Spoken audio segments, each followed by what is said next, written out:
Hi guys! So for today's vlog, gagawa tayo ng fabric conditioner DIY. Ang unang-unang gagawin natin ay magpapakulo ng tubig.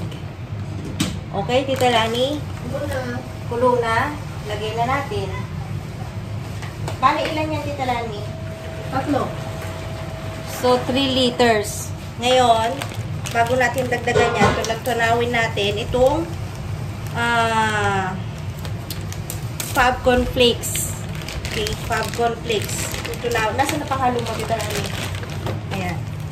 So, ito ang ating Fab Corn Flakes na tutunawin natin sa pinakulong 3 liters of water.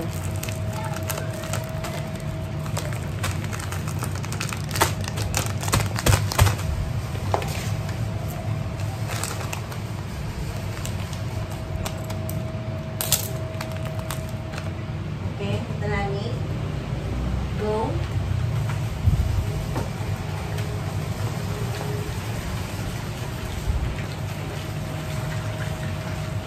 Kita niyo naman kung nakulong-kulong ka.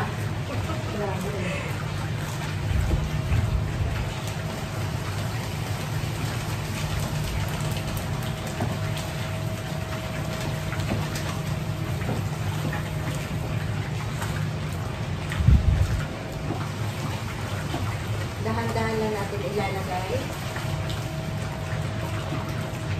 para sure na matutunaw.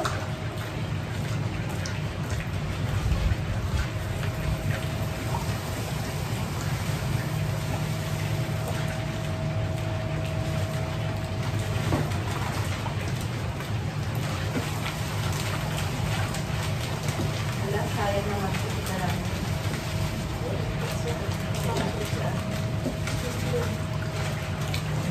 Pagpipin natin para hindi sayang yung mga naipit.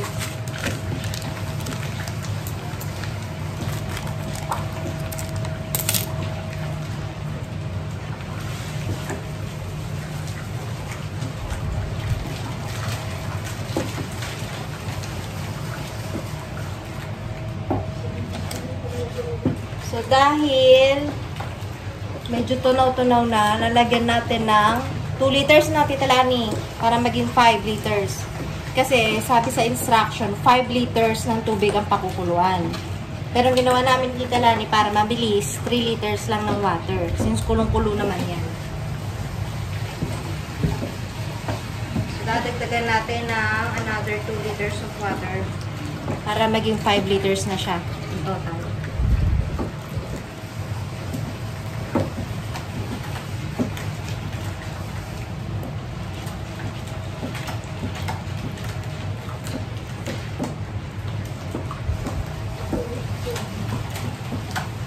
Lagyan natin Tita Lani.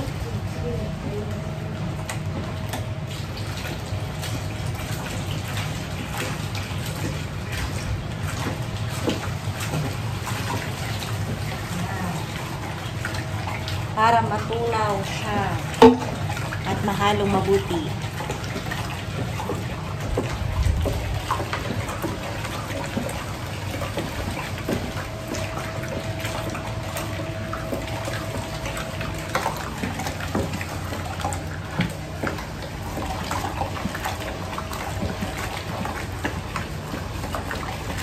Balang in-order ko sa Shopee ay baby powder scent.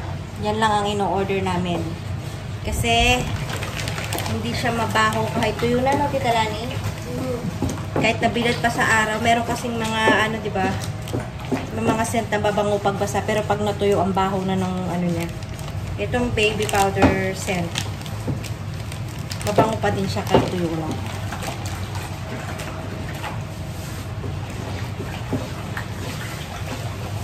So, yan ang ating pinaka-step 1. Okay? Bali, meron sa kit ay merong instruction na ibinibigay. Okay? Nakatagalog yan, kaya maiintindihan yan agad-agad. Okay? So, step 2, kapag natunaw na ang Fab Corn Flakes, huwag na palamigin. Isunod na idagdag ang 15 liters na tubig na hindi mainit.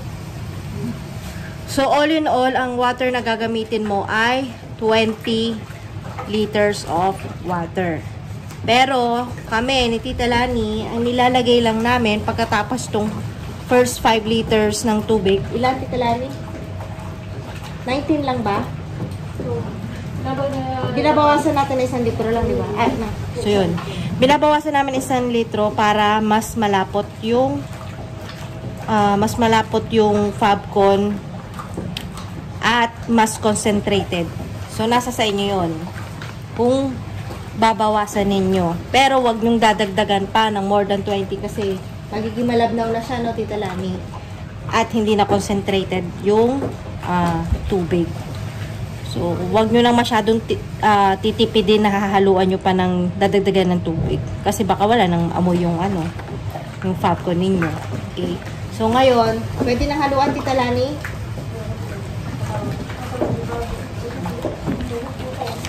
Lapot-lapot na siya.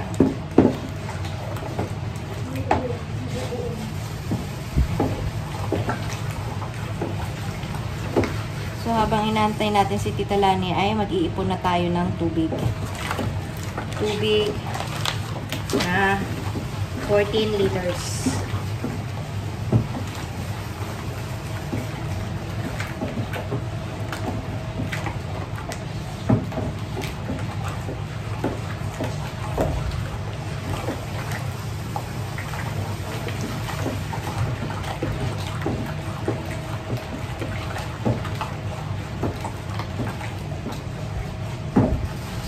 Aside tayo dito ng timba para madali makalipon. Bale, 14 liters. Nalala ko talaga yung ginawa natin yung first time na nag-try tayo. Tagal, no? Tagal. Inabot ng 30 minutes sa pagpapaano. Tunaw.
Okay.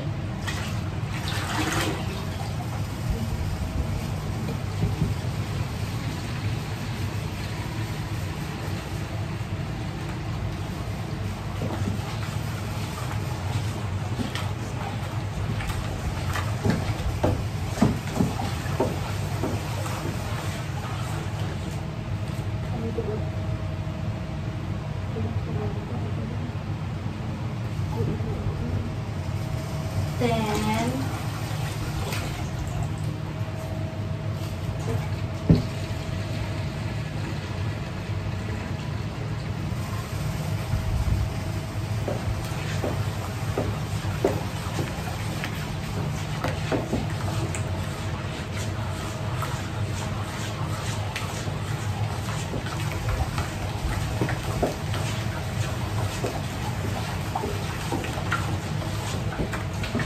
well,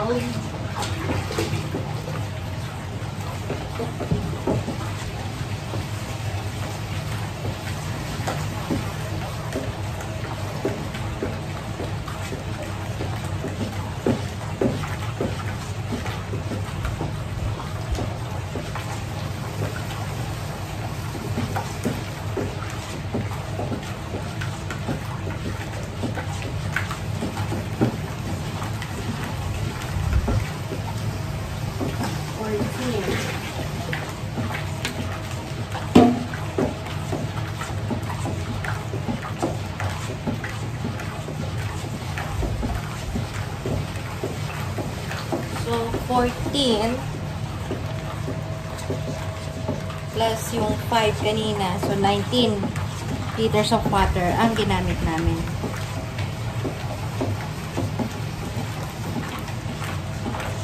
Ipakita ko pala sa inyo guys yung ginawa namin kahapon na dishwashing. Bale, 4 Tita Lani lahat?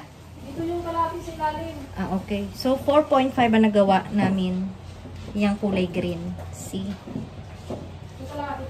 Tapos may kalahati pa dun sa ilalim. Kasi gagamitin na. So, ayan. Apat kalahati kami ng ganito. Diba? Ang ganda ng consistency niya. Hindi siya watery. Hindi rin siya ganun kalapot na lapot. Kasi hindi rin maganda kung malapot na malapot. Okay. So, yan. Naka-ready na yung mga existing gallons para mamaya sa popcorn.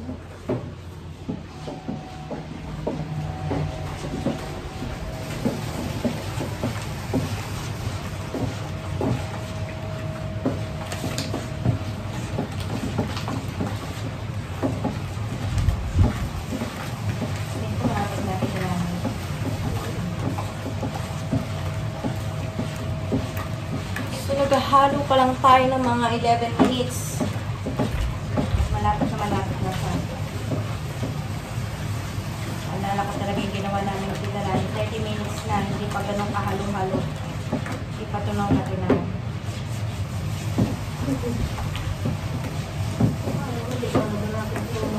Kasi yung ginawa namin ni Tita Lani ay nilagay namin dito sa kaldero, sa kaserola. Dito sa kaserola, dito, na kapag pinuno mo siya, aabot siya ng 5 liters. Sakto dun sa instructions, so 5 liters yan. Tapos ibubuhos mo pa yung popcorn flakes. Kasi syempre, aapaw lalo yan. At ang hirap maghalo dyan, ha? Tapos kumukulo-kulo pa. So yun, nakagawa kami ng style, Tita Lani. Hindi naman kailangan ng kulong-kulo, diba? Na niluluto mo yung popcorn na kumukulo siya habang nahalo. Hindi naman kailangan kasi yan. Pinakuluan lang, tapos nilagay sa batya, tapos haluin. Natutunaw naman din siya. At mas madali pang tunawin. Kaysa yung nakasalang sa apoy.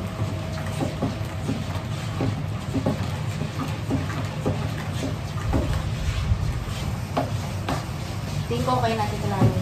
Para na nga siyang pandikit. Para na mo.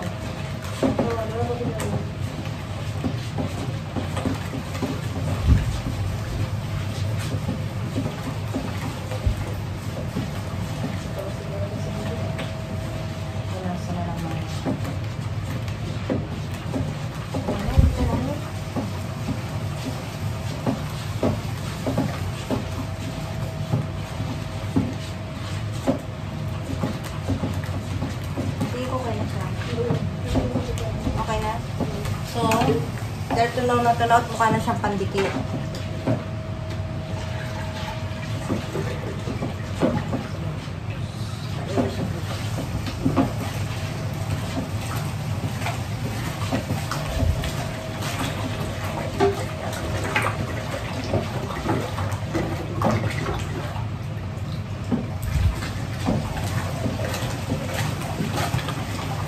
Boss ko na, Tita Lani. Kaya? Hindi naman sa puno.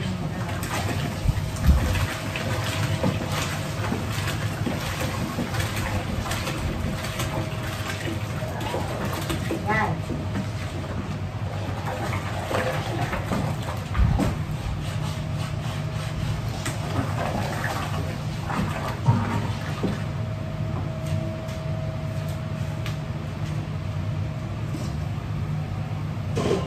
So, after nyan, idagdag at i-shake muna ang premix bottle. Ang laman ng premix bottle ay scent, yung perfume niya, anti-bac, anti-foam, at saka end cap. Okay? So, ito yung tsura niya. Pinagalo-halong mga liquid. Okay. So, sabi, galugin muna bago ilagay sa hinalong doon sa hinalong.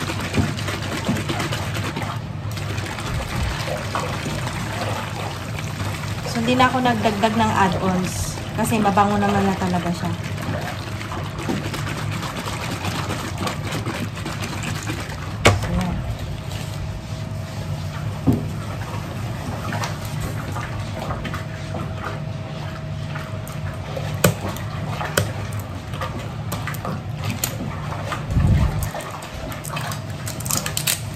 Time check, nakaka 15 minutes pa lang tayo, Tita Lani. Ganon kabilis. Mas mabilis pa nga ata ito kaysa din sa ano, dishwashing eh. Dishwashing, inabot tayong 30 minutes eh. Siguro dahil sa pagpapatunaw nung ano, less.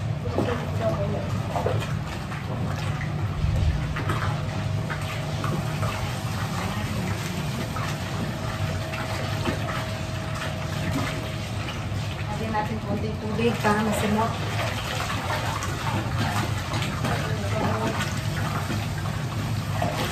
Bango. Ay! Tita lang. Sasayang si Tita lang. So, ayun.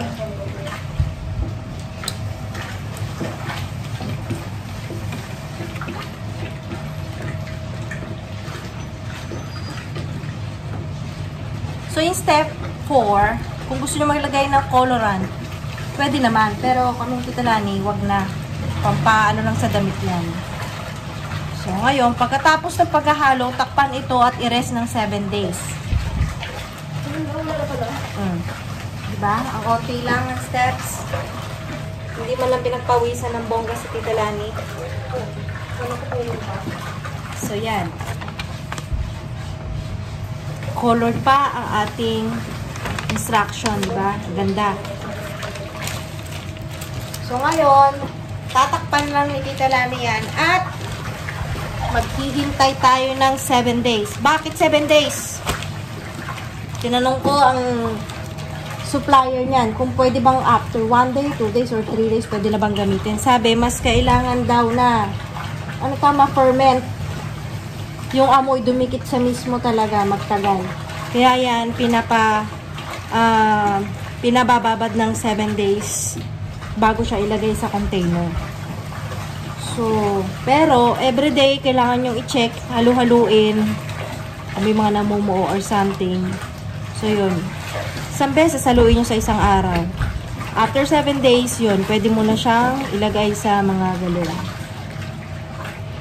So, kami ginagawa namin ito for personal purposes. Hindi para ibenta. Pero kung gusto nyo magbenta, pwede din naman. Diba, Tita Lani? So, yun, guys. So, hanggang dito na lang tatapusin namin ang video na to. So, I hope you like it. Please like, subscribe, and share. Ano ka na, Tita Lani? Bye!